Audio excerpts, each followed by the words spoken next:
Welcome to the Project Censored Show on Pacifica Radio. I'm Mickey Huff with Eleanor Goldfield. Today on the program, in this segment, a direct attack on freedom of speech. President Trump takes on higher education. As we know from previous shows on Project Censored, we've been talking about the attacks on the knowledge industry in general. That's included everything from the establishment press to indie media and nonprofits. And of course, it has contributed, the Trump administration has contributed to some great consternation in the realms of higher education and academia by trying to withhold money from major colleges and universities and trying to force colleges to teach or not teach certain things and direct attacks on academic freedom. And we're going to continue that conversation today with James Libresco. James is a first-year student at Brown University, one of the universities that the Trump administration has been directly threatening. James is studying political science there. He's from Alexandria, Virginia, and his work has appeared in Theogony, the Alexandria Times, and the Alexandria Gazette Packet, among other publications. Recently, on November 20th, James published a dispatch on media and politics with us at Project Censored, titled "A Direct Attack on the Freedom of Speech, Trump Takes on Higher Ed." James Libresco, welcome to the Project Censored Show. Thank you so much for having me, Mickey. I'm glad to be here. Yeah, it's an honor to have you. And I understand, James, that you didn't just show up at Brown a few months ago and hit the ground discovering the attacks on higher ed and academic freedom. I think you cut your teeth on that when you were in high school writing for your high school paper. So why don't you tell us and tell our audience a little bit about that, and we'll dive into what's happening right now at Brown and other places around the country. Yeah, absolutely.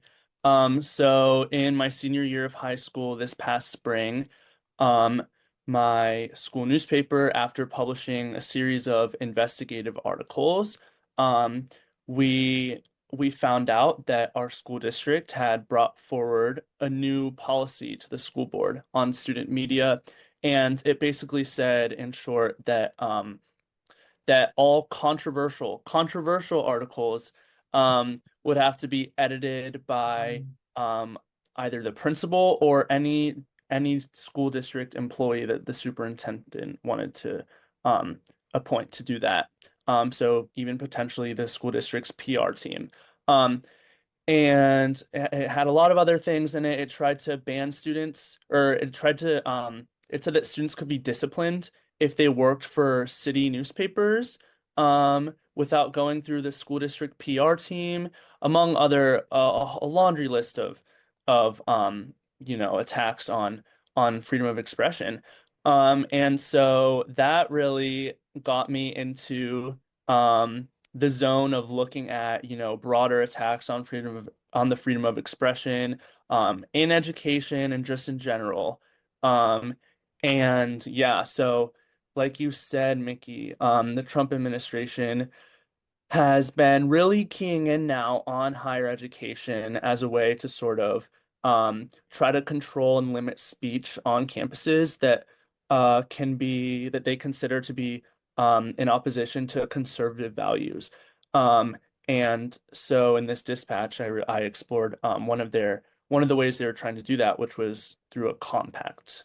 Yeah, so James, I'm talking to you on November 20th. Just want our listeners to know, That's because right. this is an ongoing story and there could be developments and changes by the time this show airs early December. So why don't you go ahead and start telling us, about the attacks on the university? Sounds like what you described your high school as a very draconian and authoritarian approach, restricting where students can work or write, extending well beyond the school. And I mean, there's court precedent and other cases around this. I know my friends at the National Coalition Against Censorship would be very interested in these kind of stories. And adjacent to that, certainly the Banned Books Week Coalition, that's very active in America's high schools. But this piece in particular, James, you're at Brown now, and they were one of the schools targeted by something called the Compact for Excellence in Higher Education. And the Trump administration last month, they threatened to cut more federal funding for 9 prominent colleges unless they restricted campus speech that opposed conservatives. And you write about this in your piece. So James, maybe tell us a little bit about what this compact is, because I think some of the great irony, and we'll talk about this later, is that even though this has got some coverage in the corporate media, it doesn't seem like anybody's actually read the compact or knows exactly what it says. So why don't we start there? Yeah, absolutely. So the compact is about 10 pages long. It has a series of demands, almost 2 dozen for schools. It was first introduced actually to 9 schools, including Brown, and the other schools I'm going to read off the list were the University of Arizona, Dartmouth College, Massachusetts Institute of Technology, the University of Pennsylvania, the University of Southern California, the University of Texas at Austin, Vanderbilt University, and the University of Virginia, UVA. Um, so a wide range of schools, both public and private, across the nation. Some of these schools, like Brown, had already signed deals with the Trump administration, to restore funding that the Trump administration previously froze, to try to kind of convince schools to agree with their policies. But this was something much, much bigger than that. This compact really cut into many things, including free speech. Now, from the introduction, there's a sentence that reads, academic freedom is not absolute. Mm. Um, and that really set the tone for the rest of the compact. So for example, there's a clause in the compact that requires schools to, this is a quote, abolish institutional units that purposefully punish, belittle, and even spark violence against conservative ideas. And that's a very vague statement, especially what does it mean to belittle conservative ideas? Um, And I mean, aren't other ideas belittled? I mean, so it's only one way. yeah, absolutely, yeah, that's exactly right. Okay, I'm just taking notes. Yeah, and I mean, this is coming from a wider sentiment from the Trump administration that, liberal values are promoted by colleges all around, and that conservative values are shut down. And that's something, obviously that's not based in reality. Um, and yeah, so that was one very controversial clause. Another one that was just as vague said that professors and all university employees, when they're acting, quote, as university representatives, they're not allowed to speak on, quote, societal and political events. Um, and, That there's sounds a, blatantly illegal. exactly. Yeah. Um, and also it brings up the question, what's a societal event? Almost anything is a societal event. Yeah. Um, I spoke to one professor, Timmons Roberts. He's at Brown, at a protest that Brown students and faculty held in October to urge the administration to reject the compact, which they did 6 days later. But Timmons Roberts, he teaches environment and society. He has several courses about climate change. And here is his quote. How am I going to teach what I need to teach? I mean, climate change, he brought up the point that climate change especially is something that um, might be a, belittling a conservative value to say that climate change is real potentially, in some twisted interpretation of that. So I mean, there's just a lot of there was a lot of worry and anger that so much of course, not only of content and courses, but also different spaces on campus, different centers like centers, affinity spaces for students of color, etc., could be shut down if this compact was signed. And not only at Brown was there that sentiment, this sentiment was across all of the 9 universities offered it, where they had protests at each one. Yeah, it's a direct assault not only on academic freedom, but trying to prevent people from speaking freely off campus just because they happen to teach there. Um, I mean, that's extraordinary in its reach. And beyond that, as someone that was taught history for 25 years as a history professor, uh, I mean, that's baked into who I am and what I do. I teach social science. I'm a journalism professor now, right? I mean, what else would I be talking about? In other Yeah, words, it's definitely designed to silence people absolutely. that they just don't want to hear from. Yeah. I mean, anything, really anything is a societal event unless it's some sort of theory, a theoretical class. I mean, basically every other class will be put into that category. Yeah, it's pretty remarkable. And I mean, again, we all know the tropes of and this has been going on for ages, going back to the 60s, or David Horowitz's crusade against America's dangerous professors, or the entire grift on free speech that Charlie Kirk was trying to pull by being a bad faith debater, going to campus and inciting people. I mean, it all looks good and sounds good on paper until it hits the ground and you realize that these folks aren't really looking for balance. They're looking for censorship. They're not looking to have some voices raised. They're looking for other voices to be silenced. And in this case, what we're seeing literally at Cornell, I teach at Ithaca College at Cornell, adjacent.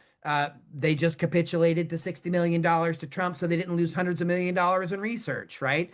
So it's like extortion in this Yeah, way. So, I mean, it's good to hear that many of these schools didn't sign the compact, but the very fact that there is one and that you're telling us about it, and I mean, is just absolutely chilling. But you also yeah. write, James, that students didn't take it sitting down, that students seemed very animated and active about this and have pushed back.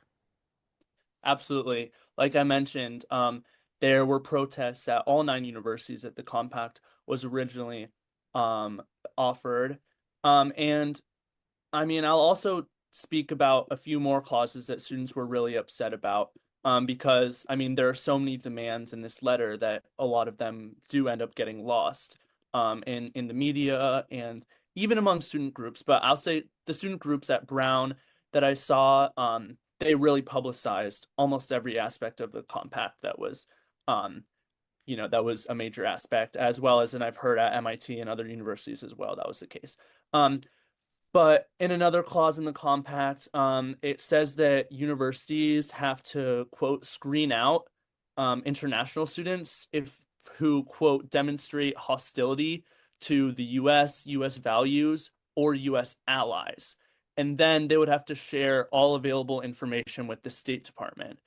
This is especially notable at campuses where there have been protests, pro-Palestinian protests, um, in support of Palestinian in the midst of Israel's ongoing military campaign in Gaza. Um, and foreign students, I think several hundred foreign students have been accused without evidence of anti-Semitism and have had their visas revoked.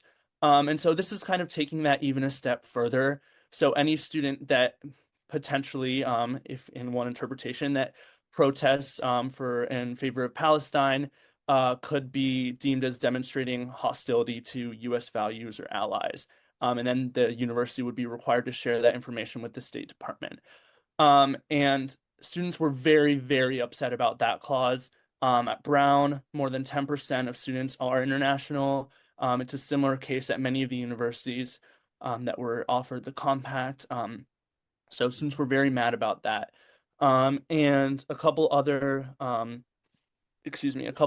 demands that um, garnered a big response were a limit on international students to 15% of the population. Wow. Um, and I mean, I don't think at any of these universities, international students are more than 15% of the population. So it wouldn't have an immediate effect. But the bigger view from students and faculty is that this is not the Trump administration's call. This shouldn't be their call. This should be the call of the administrators at the university, faculty, these committees that universities have. It shouldn't be the federal government.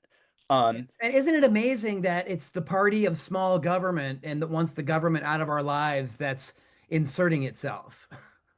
yeah, that was not lost upon Yeah. And a isn't this lot of the the people. isn't this the administration that was going to get rid of cancel culture and censorship and restore free speech? Yeah, I mean, this seems to be a huge switch from that kind of stance from the Trump administration. I mean, we saw after the shooting of Charlie Kirk, attempts to kind of shut down and hinder speech as well, under the guise of inciting violence, which some speech may incite violence, but that was taken way, way, way too far. Um, and I mean, this is just further. And when that happened, the kind of the idea of we're so free speech was actually it kind of stopped all entirely. And people stopped saying, we're pro free speech after that happened and that kind of campaign happened. And you can see with this as well. Um, there can't really be a claim for that anymore. Well, hundreds of people, lost their jobs after making comments publicly about the Charlie Kirk issue, which is just preposterous. And again, just a reminder to the audience that should know already, but incitement to violence is not protected speech. Yeah. Threatening people is not protected speech. So that's not the kind of nonsense that we're promoting here, Yeah. right? The government in this case is trying to silence views with which they disagree disingenuously in the name of trying to support conservative viewpoints. And there's no banning on conservative viewpoints that I see on college campuses. If people want to make those views, then they make those views. I don't know if anybody's hung out in the business departments or marketing departments on America's colleges and universities, but they seem to be very pro-capitalist and very right-leaning in many ways. I don't see any movements to forcibly infuse other speech in those areas. So again, this is a very disingenuous, highly selective approach by an authoritarian administration trying to silence academics and students. Seems like a pretty no-brainer problem to fix as far as what they see, right? They're just like, we're just going to come in and shut it down. And if you don't do it, we're going to withhold your money. So it's like they're at the barrel of a gun, in metaphorically Yeah. speaking. You're absolutely right. And I should have mentioned this earlier, but the compact read that if any school refused the demands, it elects to forego federal benefits. Um, and that's a very worrying clause as well for a lot of these colleges, because not only was the compact offered to these 9 initial colleges, but later on in October, President Trump on his social media platform, Truth Social, in a very long post with lots of all caps um, letters, he extended his offer of the compact to all universities around the country. Um, so essentially, what we have here is if any university in the entire country refuses to agree to the compact, according to the compact, it elects to forego federal benefits. Um, I personally don't see that happening, all federal benefits being cut to every university that refuses the compact. I don't think that's going to happen. But we could see some form of retaliation. We just don't know what it will be yet. Yeah, and James Libresco, you also write in your piece the way in which that the corporate media covered this issue and that they covered parts of it, but as you researched and wrote, there were a lot of components that were just missing really or buried, kind of burying the lead about how serious and significant this is. I mean, what you just said, the idea that this was something that could be applied to all colleges and universities, and the Trump administration saw this as some return to greatness, that this kind of stifled academic environment. Trump, you wrote in your piece that expanding the scope to all universities will bring about the golden age of higher education. I Yeah, mean, that's what he said. he's a gilded character at that, what he's doing with the White House. But any notion that censoring and restricting views in the name of protecting views that are in no short supply, like I mentioned, I mean, there are plenty of people that have conservative viewpoints in higher education, looking around at different parts of college and departments. Let's not even get into the administrators that run the places that skew right or center right. So once again, this is a disingenuous claim that's, basically a cloak to cover that they just want to censor people that they disagree with. Yeah. I mean, that's one of the biggest, I mean, in my opinion, that's the biggest aspect of this compact by far. But the mainstream media, the corporate media didn't necessarily treat it as such. I will say there was a good amount of reference to the clause that would abolish institutional units that belittle conservative values, whatever that means. That Yeah, clause whatever was, that means. Yeah. yeah, exactly. That clause was thrown around a good amount in these articles. So credit is deserved for that. But in at least the Wall Street Journal article, for example. So the Wall Street Journal was the first to report on the compact, and their article, the headline, the deck headline, no mention of free speech. 6 paragraphs in, it mentions free speech. Yeah. Before that, it mentioned clauses that I haven't even brought up because they're not nearly as important, that would require the SAT and admissions processes and ban grade inflation. Things like that are Well, how do you ban obviously, grade inflation? I mean, grade I mean, inflation is an issue, but there's also all kinds of problems with standardized tests, yeah, right, that we've seen over the decades, been widely discussed and proven. But there's even deeper irony as you go on, because it's like there's some kind of pretense that somehow that colleges and universities have no merit-based things going on. Can you yeah. speak to that point? Yeah, absolutely. You're right. There's kind of underlying in these articles, there's no I guess fact check or sort of context that shows that at many of these institutions, testing requirements at Brown, for example, are required. At MIT, they are required. I believe at many of the other ones they are as well. Yeah, So that would have no impact. That's not mentioned in any of the reporting that I've read, um, other than the campus newspapers. yeah, Um, so, I mean, yeah, and I mean, grade inflation, like you said, that's a very subjective measure, unless you want very. to institute a curve, that's based on percentile. But I mean, that's that's something even so, that's obviously not the most important thing in the compact. Right, right. And so that should not be brought up before this clause about free speech. The Wall Street Journal article didn't bring up at all the clause that prohibits professors from speaking on societal and political events, which is a huge clause as well. I mean, one of the most major. It didn't bring up at all the clause that mandated schools screen foreign students who demonstrate hostility, whatever that means, to U.S. values and Thought police. allies. It sounds like the thought police. Exactly. And so these are very important things to include. They weren't included in the original Wall Street Journal article. They weren't included in the New York Times, CNN's, or USA Today's articles about the compact. The Washington Post, to give them credit, they did include the societal events clause, but they did so 30 paragraphs into the article. Yeah, you're burying the Um, lead there, eh? exactly. They didn't talk about the clause screening that would require screening of international students. So I mean, the corporate media did not do a very good job reporting Right. the full extent to these to the of the implications of the Yeah, and compact. it's not surprising given some of the other interests and like interests and people that sit on each other's boards and ownership, the billionaire Jeff Bezos that wanted to turn the paper into a neoliberal rag, basically wanting only to report positively on markets and all this business. I mean, pretty brazenly, these folks have said this Wall Street Journal is clearly not an objective. It skews right, neoliberal. It's certainly a pro-capitalist institution. The New York Times has, I don't think they've ever met a war they didn't like.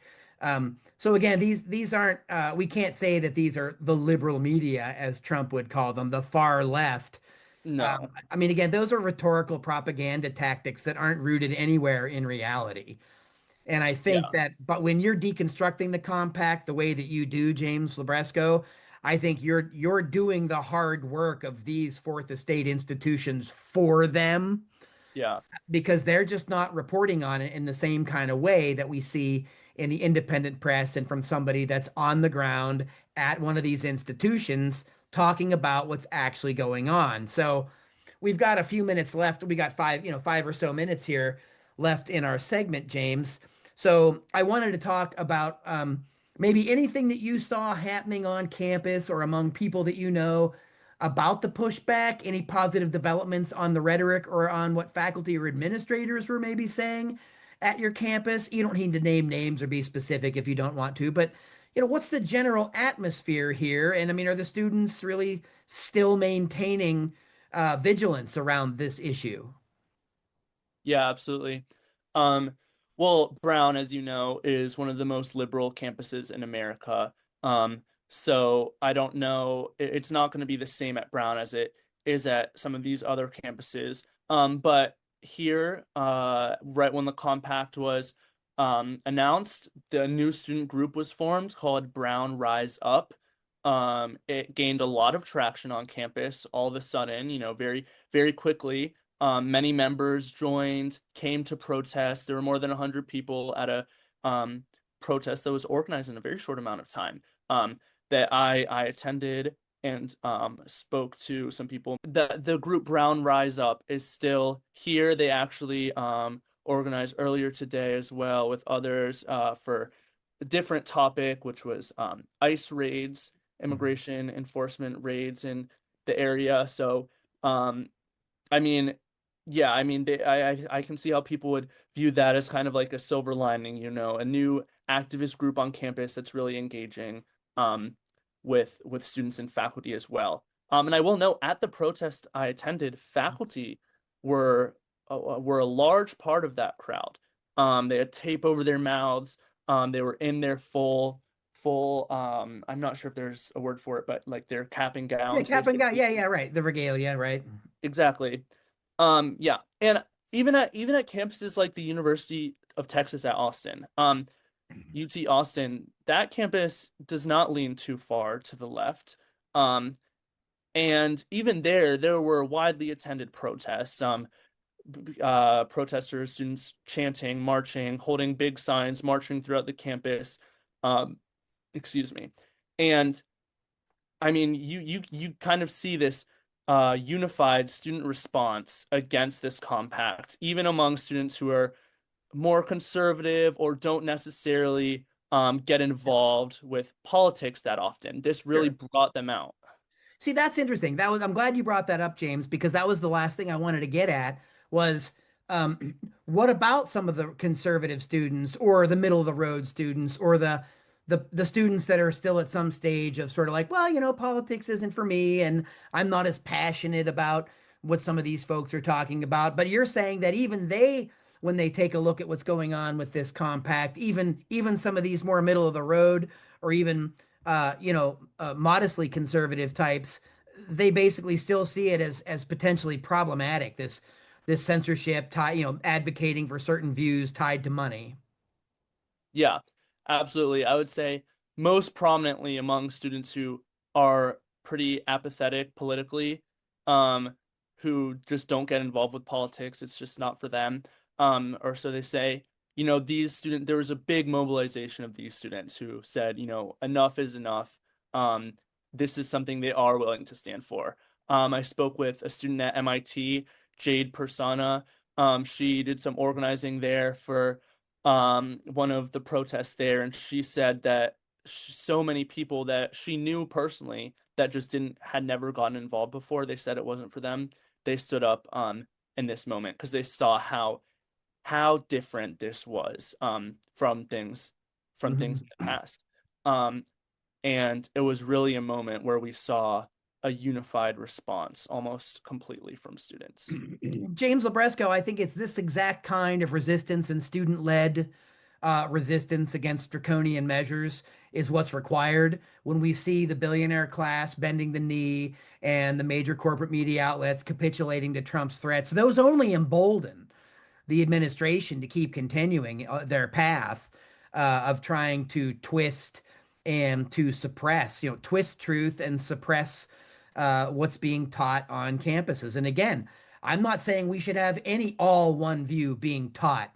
That's not the idea of a liberal education. And by the way, a liberal education doesn't mean left wing. It means open. It means broad. It means having access to ideas based on evidence about what's going on in the world. And, quite frankly, a lot of what we see that's been going on, whether it's in the Middle East or whether it's going on to the economy at home or the attacks on the immigrant communities and so on, these are very real issues. We just had one of the worst jobs reports in 20 some years. There's a lot going on here in the United States that young people in particular have to be very concerned about. While the administration is busy calling female reporters little piggies and trying to extort colleges to have people not talk about things as if ignoring people that are different and different viewpoints automatically makes them go away. Yeah, absolutely. Um, it's a big time. It's a time to be alive Yeah. for sure. James Libresco, first year student at Brown University. Thank you so much for joining us to talk about your experiences and also the Dispatch on Media and Politics that you recently published at projectcensored.org, a direct attack on the freedom of speech. Trump takes on higher ed. James Libresco, thanks so much for joining us today on the Project Censored Show. And we'll definitely check in with you next semester to see if you have any updates for us. Thanks so much, Mickey. It was a pleasure.